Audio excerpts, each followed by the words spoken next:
ค่ะ วันนี้ไม่ได้ไปคนเดียวข้อสำคัญในเรื่องการประจานทางโซเชียลต้องมีการโพสต์ข้อความในลักษณะที่เป็นการกล่าวหาและต้องมีการระบุตัวตนของผู้ถูกกล่าวหาอย่างชัดเจนด้วย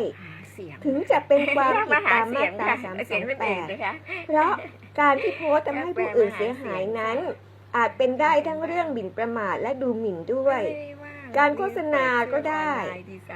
ซึ่งมีโทษหนักเบาที่แตกต่างกันเป็นอย่างมากโดยดูหมิ่นด้วยการโฆษณาจะมีโทษจำคุก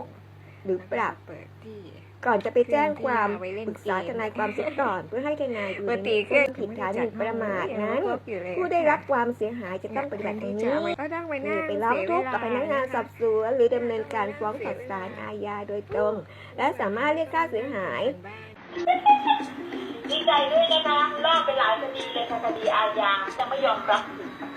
ต่างมาตลอดให้คนนั้นคนนี้ไปแจ้งความเพราะเขารู้ว่าเขาแจ้งความเขาแค่จะค้านข่าวไปขอโทษค่ะเป็นไงล่ะด่ามานานแล้วมึงอ่ะโดนซะมั้งดูเด็กดูแทนเขาว่ามันต้องเสียโดนซ้ำลงมาไหน